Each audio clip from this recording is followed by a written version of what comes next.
everybody, it's Christine, the Haunt Girl, and today I am talking with John Guerrini from FearScapes in Elwood City, Pennsylvania. Now, tell me a little bit about FearScapes. What's the storyline of the haunt and the escape room that has now come out of the haunt, because they're connected?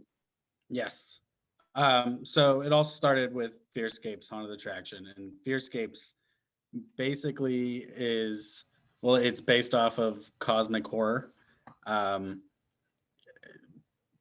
storyline goes that FearScapes Haunted Attraction is a cover for FearScapes Research Corporation, where they actually attract and contain paranormal entities and creatures and such.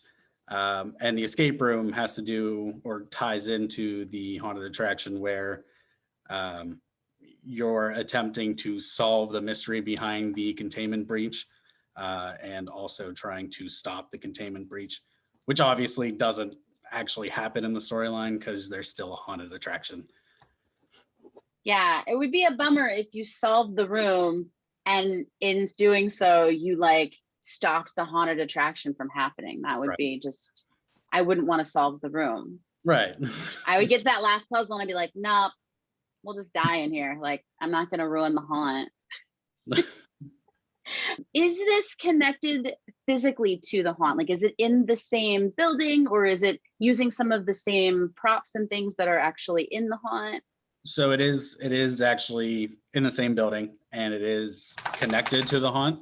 So we don't run, the escape room doesn't run during the haunted attraction. But as you go through the haunt, you actually go through the escape room to get to the end of the haunt. So it is all connected in more ways than one. That's so much fun. So if I'm going through the haunt and I see a puzzle, like, can I solve it? I mean, has anyone ever done that? No. Well, I guess you yet. haven't had the game going with the haunt simultaneously quite yet, right? I mean, a little bit in your soft open in 2020. Right. And with the soft open, it's kind of weird. We didn't implement the puzzles with the haunt. It was just going through, if that makes any sense. There wasn't very much stopping and playing as you're going. It's just you're experiencing the rooms that you know what I mean? I know. I understand. I would expect most people in a haunt aren't going to stop and solve puzzles. That would really ruin the flow of the haunt. Right. I'm just that ornery person that would want to. I would be like, there's a puzzle. We've done that where we played an escape room and then we did the haunt later, like that evening, and we walked through and we're like, oh, I know the answer to that, but like clearly you're not answering it at that point.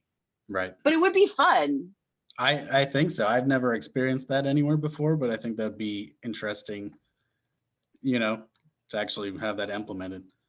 Now, you obviously have actors in your haunt. Right. Do you have actors in your escape room? So we don't have any actors, and we actually get asked that a lot whenever people actually book and stop in to, play. They're always like, are there actors inside? Is it scary?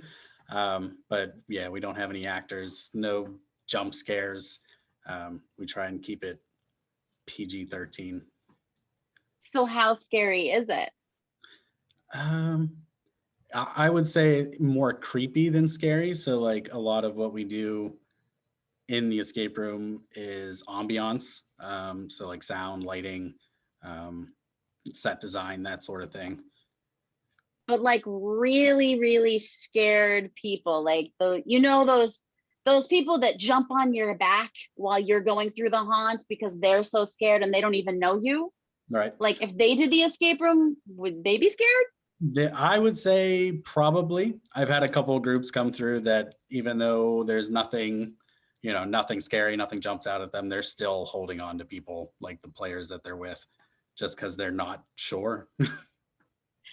What's one of your like funniest moments that you've seen where you've really just scared somebody though, and you're like, oh my gosh, I wish I could just share this footage all over the internet because it would totally go viral?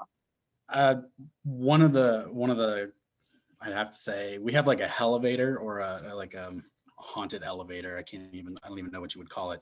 I think But it's an elevator. elevator. That's like the first thing they actually ride in to get to the first room.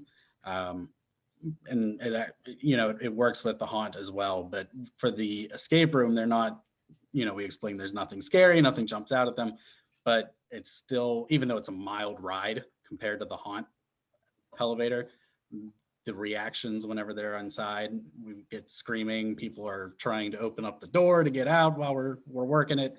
But that'd probably be one of the highlights. What inspired you to get into the industry of haunted attractions and then to bring about an escape room on top of it? Well, it really started probably in college. So while I was, working to graduate, I had to take some art classes. And that's where I really kind of fell in love with the design part of everything and like the art, how different backgrounds, different colors, stuff like that works with mood and, the psychology behind it all.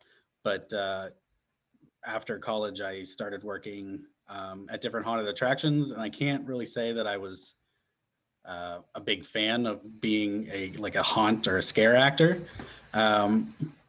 But after working a couple different haunts and just having fun with friends, I started to not be able to get scared when I went to haunted attractions. And I found myself, instead of enjoying the haunt, I would look and see like what their walls are made out of, or, is that a 2x3? Is that a 2x4? Are they using Luan? Are they using OSB? Stuff like that. And that's where I kind of started falling in love with building, using story-driven atmosphere to actually create a haunt instead of scaring in one. I understand that. I used to work at a haunt as well. And now I've gone through so many by this point. Like I love them so much, but I do go through and I'm like, oh, that setup was good. Like and sometimes like I'll catch myself saying it out loud. I was like, oh man, you got me with that setup. Good job, setup scare. Like, because you get to know so much about how everything works, and then you appreciate haunts in a different way, I think, than just the average person going, okay, scare me. Or as many people go through, okay, you're not going to scare me. Like, okay, why are you here? Right. I agree. What makes your experience so unique? A lot of what our escape room does is it implements the story pretty heavy. So you go to an escape room and you're doing things. Every puzzle that we have, actually, we take a piece of the story of FearScapes and we put it behind that puzzle. So you're not just doing random things in the room. We kind of like give you the storyline a little bit, and then you logically use that puzzle with the storyline. And we use that. We use one of our main characters. His name is Isaac Collins. He's actually the maintenance director of the facility before everything, before stuff hits the fan. And he talks to you throughout the game. So different things that you do actually makes the audio interact with the players. And on top of that, depending on what you do in the room, so if you're messing with something over here and you interact with it, that actually opens a different path in the game, almost like a video game. So it's not always the same game. So if you were to come back like the next week, if you do something different, that actually opens a new path. You know what I mean? So then you can even move faster or slower in the game depending on what you do each time you come. That's so cool. So you have like a choose your own adventure escape room. Sort of. Yeah, that's kind of what we were going for. And something that I noticed on the website is that you do a prize. Yes. And nobody does that. I mean, maybe somebody does that, but it's so rare that there's a prize. So what are the qualifications to win? So basically winning the game or activating our emergency shutoff switch, which is our last step, no matter what you do in the room. Depending on what you do is how fast you get to that step. But once you activate that, you win the game, and the fastest time or the fastest group for that month. Basically, everybody's competing with each other, every group that's come through. But you win, I believe it's $250 in cash, free FearScapes Haunt t-shirts, and tickets to the next haunted attraction. So, but it's definitely, something we'd never seen before, and we thought it'd be cool to actually have different, groups compete with each other. I think it's awesome. Now, if you go through and you don't have the fastest time, can you come back and keep playing and try for the fastest time, or does that disqualify you once you've played? You can. We have like different rules that you have to follow and sign before you actually play, so you understand exactly the logistics behind it. But I believe they have to come back with the same group and the same name, so you're competing against yourself to get a better time. And then if you don't have the same amount of people or the same people, you have to make a new group and go from there. I've heard stories of people who come and play the same escape room over and over and over, but normally there's no real reason to, besides they're trying to impress a girl or something like that. Like they want to know the game so well they bring a date and then they look really smart. But in this case, people would want to come back and play because they want to try to win the prize. So I could see you might get a lot of repeat customers for that. Right. I mean, there's that, and the fact that, we have different, I keep calling it paths, but different ways to actually win. So even if they do come back, something might change. So they don't know every aspect of the game. So let's say they flip this switch and it gives them this clue. Well, they totally change the path they can take to win, which may decrease their time or increase their time at the end of it all. That sounds like so much fun. I love this idea that there's different ways that you could play the game, that it's replayable, because that's something that a lot of games are not. It's pretty rare to find a game you can really genuinely go back and enjoy a second or third or fourth time. Right. And I think that sounds like such a cool way of creating a game. It must have been really complicated to sit down and figure all of that out. It was, because not only do you have, not only are we low tech, but we're also high tech.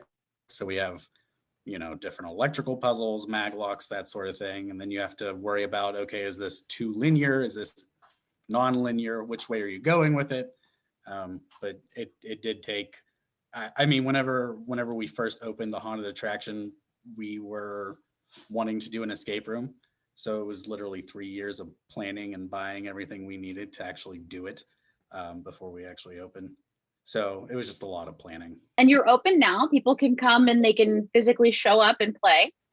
Right. We have to book online, but we don't really do walk-ins right now, only because of the pandemic. It sounds like you have really created this incredible, unique, and really immersive experience that's not too scary. Right. But a little scary. Right. And super fun. Thank you so much for your time, John. Where can everybody find your website and social media? You can find us on Facebook, and you can also go to FearScapesHaunt.com to find us. Awesome. Thank you so much. And thank you all for watching. If you like this video, give it a thumbs up, hit subscribe, turn on notifications, and check out my blog at thehauntgirl.com. See you next week.